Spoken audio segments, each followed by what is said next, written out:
Hi, Interior Design Show. I'm Gigi. And I'm Ebba, interior designer from Sigmar London. Welcome to my home in Chelsea.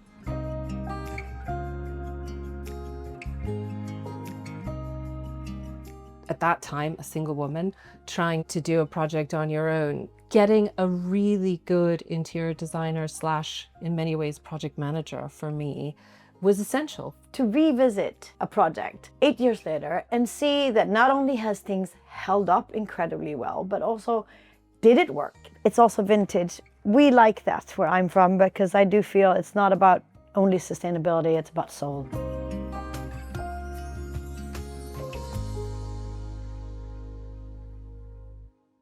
So the start of the project was in 2016? 2016. 2017. It took 1 year. Which is not long. Which is not long now that I know. It was actually a beautiful home before, kept very much to its Victorian details. There was a French family living here. It really didn't need much at all, but it did go through a complete revamp to put what I like to describe as the personal stamp. You being a person who really likes light, you wanted something that felt fresh, but you also wanted a bit of crispness and a little bit of contemporary. I suggested a tone-in-tone sort of approach, which envelopes more. The gray is a cooler color. We did gray wooden floors. We did different tones of grays throughout the woodwork and joinery meeting the walls. The woodwork and joinery is also slightly contemporary, step from a traditional design.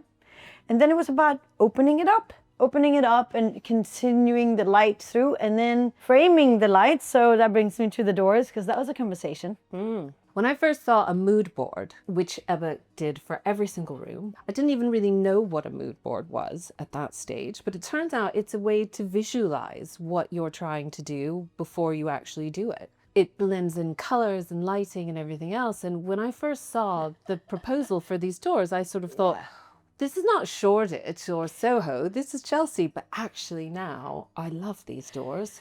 Well, we went on to obviously make more technical explanatory drawings so she got clarity on how they would fit in. But crystal doors has many forms and shapes of it. But it was about being able to have these double height, massive glass French doors that lets us light in as much as possible, but also allows you that a little bit of detail. crispness.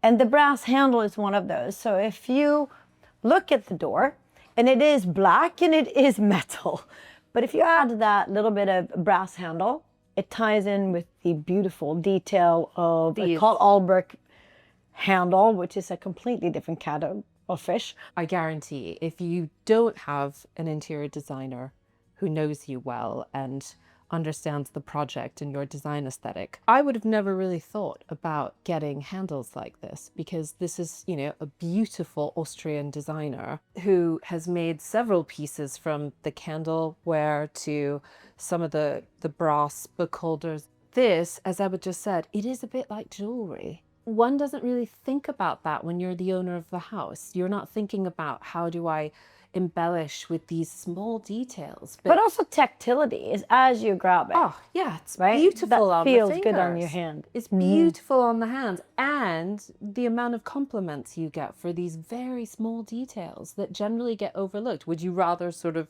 be in Hewitt or Carl Albrecht it? That's a very good point of view of where do you spend your money, right? Those little details is what I would push for always. Same thing with, we wanted a statement piece, but you didn't want a chandelier. No. And we didn't want a solid lamp.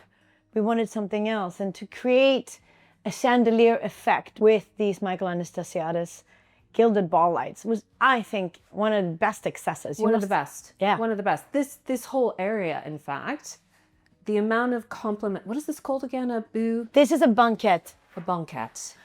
And when Ebba first put this on the mood board, I immediately, there were a number of things where a couple of times I was like, what? Yeah. But when this came, I thought, wow, this is like something that will stay with the property. It is gorgeous, and it does touch on something you said earlier about the joinery and some of the woodwork that was done around the property, which is that you've done a masterful job of bringing something modern to a house that was very classic. and yet it still holds both with pride. That is because instead of just going traditional shaker style, we routed in so we got these sharp edges. Super simple You routed little it detail. and you also painted it in a slightly darker gray. It's a slightly dark, well remembered, slightly darker gray to highlight it. And then also that gives these sharp edges against this very plush, very comfortable. Do you know how many people come to dinner and the first thing they want to do is sit on that? Yeah. No one wants to sit on the chairs. Everyone wants the bench. And it creates this comfort. I never even knew that, this table came from a former property. And it's beautiful. I love Padrana furniture, but actually putting it with this changes the look completely. Well, the Parada Invisible table is incredibly contemporary. It also bridges traditional with contemporary. It is also you envelope, so you have a corner. People love a corner. And as much as it's also about conversation friendly, intimacy, all of these things, it also just saves you that little bit of space. This is a walk-through layout. And so movement is everything. You need it to be like, I can move, I can feel freely, I can come in from the entrance and walk straight out in the kitchen. Because you have a banquette, it pushes the whole dining table towards a corner and it offers you space. But it was also a very clever way of turning an 8-seater table into a 10-seater table comfortably. Yes. Which I wouldn't have thought of before. So we're sitting now in the dining room, which is also the entrance of the house. So this is actually the first view that you have when you come in, and it leads from here into the sitting room. The marriage between the living room space, the kitchen, and the outdoors is the dining area. So this is the glue. Now it's also the first view line, the first introduction, and the first frame that you see when you walk in the door. And then first impressions last, so you know you've entered an elegant house with directive lines. So you have the banquette being brassed back, and Michael Anastasiadis chandelier pieces, straight lines. The beautiful detailed brass handles behind me ties it all together.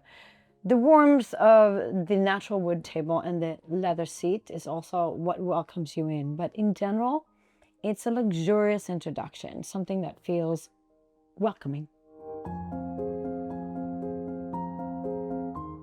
This kitchen was really meant to feel like a country kitchen in the middle of London. This was a bespoke setting that Ebba did that fit a 90-centimeter stove into this kitchen to create that effect of a beautiful little country kitchen. And sort of the other thing I'd point out, again, back to, do you do this yourself or do you actually get a designer? Ebba knew that I wanted a blue kitchen. But what blue is an open question, as well as I've now learned there are 100 styles of greys. This blue was a blue that Ebba and Sigmar actually made for me that didn't exist before we did this project. And we managed to take also this, which was an antique piece of French furniture, and completely repaint it, bring in some of the detailing that we've discussed to make a beautiful piece that existed in our former home. Yeah. Blend in perfectly with what is a bespoke made kitchen. It's about sustainability, and again, an Aga is amazing, but not only cost, but the energy. Bad for the environment. So to think about what you can do. And for us to make a simple stove, but a beautiful stove in itself, fit in like this, to me, it was all about designing an extractor fan cover. And that can sometimes feel or sound like an excessive effort, but it slides on top of an existing extractor fan. This ties it into a unit. It marries the two. It also had little brass detailing, and the little bolts are made to make it look industrial, but it has a simplicity, just like everything else that you like. In our Damo collection, we were looking to create a blue. I felt bridged that between marine blue and classic blue and deep blue with a tint of that green undertone that you really would like to make it feel crisper. If you do have a really nice paint color, and especially if it's darker, that lends itself to upcycling pieces of furniture really well. And I think everybody and everyone should do that everywhere. As an interior designer, you do a job and you think you just hand it over. You do build relationship though, but to revisit a project 8 years later and see that not only has things held up incredibly well, but also did it work? Did it work? Did your advice and your expertise work? To be truthful, we actually did a refresh on this about 3 years ago, Yeah. as one would probably need to do sort of every 5 to 7 It's a good years. reminder. Getting a good interior designer is a bit like insurance. You don't actually really realize how much you need it until you don't have it, because you will need to go back and refresh or repair something. The butcher's sink had a little bit of a leak. These are important things, and you need to know who to call, who can I talk to, who's going to be at the end of that phone to help me make those decisions. To be available is super important to me. People have leaks, people have pets, people have wear and tear. There's all sorts of things, and you need to be able to refresh. It's been a while since I've been back though. So now looking at the rest of it makes me want to see the rest of the house. So do you mind if we take a browse around the rest of it? By all means. Let's go.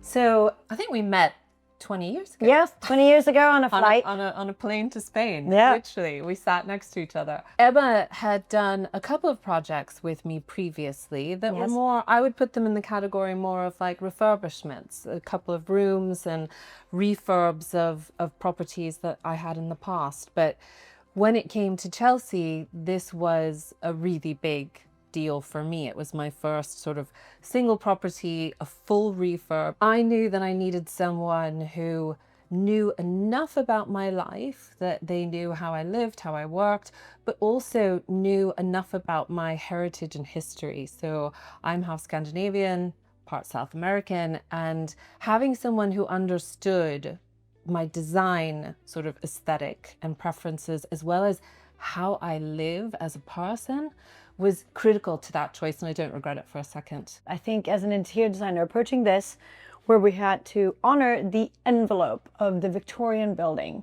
and then still open it up to modern day life and cater for your everyday life. A sustainable longevity quality design that will stand the test of time. Speak for your colors, your brightness, what you wanted, mixing sustainable pieces with natural pieces, with crisp and modern. That was the essence. At that time, a single woman trying to do a project on your own, trust and having someone who knows the things that are important to you. Getting a really good interior designer slash, in many ways, project manager for me was essential, because there are loads of people who are cash rich and time poor. And at that particular time, I was very much in that circumstance. So handing that over to someone it's a huge responsibility, but when you find the right fit, the joy reaps dividends for years. So as you enter the living room, I know I keep yapping about the brass detailing, but it is literally one of the things that are allowed in this straightforward layout that we have had to shine. And so the lighting again, right? You still have the Michael Anastasiadis globe light in the end. You have the Michael Anastasiadis ball light cluster that has a chandelier finish. And then when you come here, this sort of bubble light chandelier, which is very contemporary. That ties together with the brass detailing again, even from the Carl Oberk bookends that also become jewelry, to one of these small containers by Carl Oberk, vintage pieces again that add a little bit of soul in it. And we go back to the handles. I know they are just handles, but it feels great. And it's not where people consider to spend sometimes. And they're even on the door handles in this house. Everything feels beautiful. We had a lot of conversation about sofa design and coffee tables. I'm a coffee table lady. I like clean coffee tables. I like coffee tables that have function.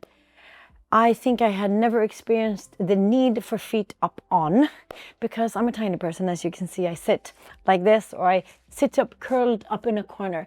So you would sit like this, but you're rarely just one person. So if you're more than one person who's also tall, namely not me, then I can hardly reach it. But you know what? A really clever solution. An ottoman with H-ray on it.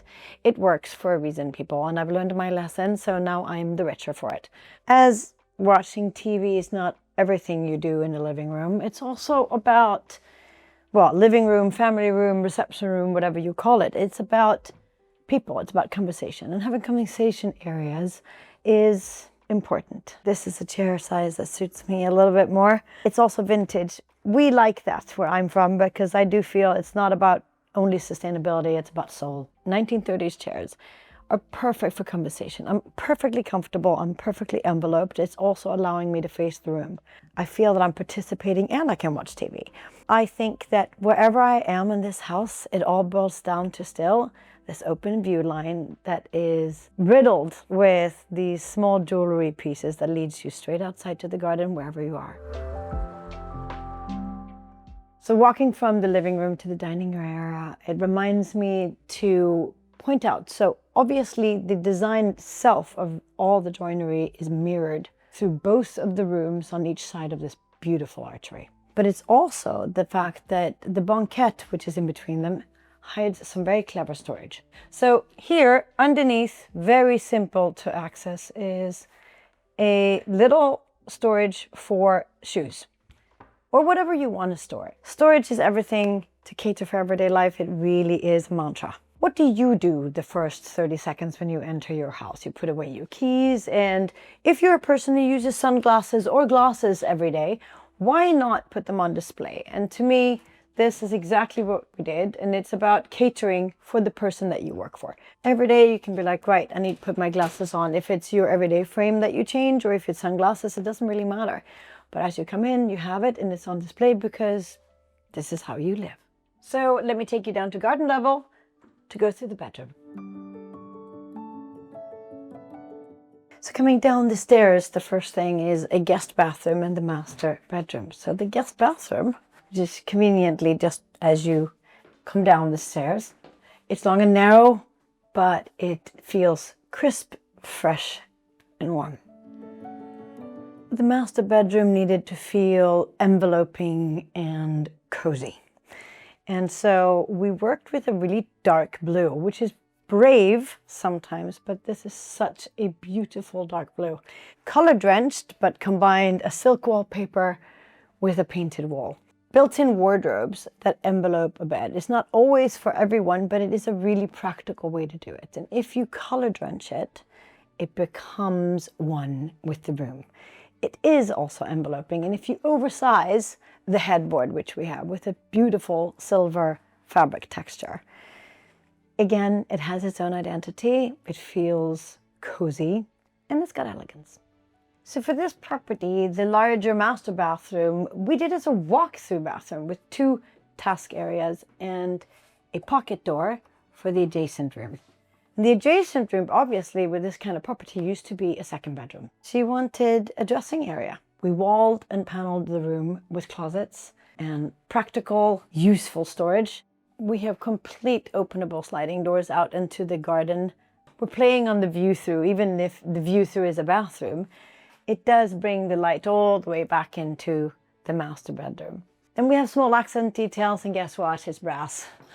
But to have a brass hook on the wall where you can put whatever you're going to wear for the next day, or put your suitcase for your packing, it's practical and useful. Coming out from the dressing room that also leads out obviously into the common parts, just like the master bedroom, is the third bedroom. Third bedroom that could be a nursery or a guest bedroom. It plays for both here actually, with a sofa bed and a clever hidden closet behind the door, and a really good repetition of this nice packing hook. Gigi works here often. It's a really nice place for a home office, and it leads you out to the garden again and the 2 levels. Let's go have a look. So getting out into the garden, the 2 levels, is really common in cities like London. A comfortable place to sit and just have a cup of tea or a conversation, or just bask in the sun, or to sit down and have a barbecue. One thing I really like is that you can also kit out with the smallest details. This is a fig tree. I think squirrels feast on these most. This is a money tree. I don't know why it's called a money tree, but it is beautiful. And it's to spend on vases or planters. So this is Caspar Wirtz's planter or bowl that we put in a money tree in. And I think it really adds character. It's a great space to get a sunny day.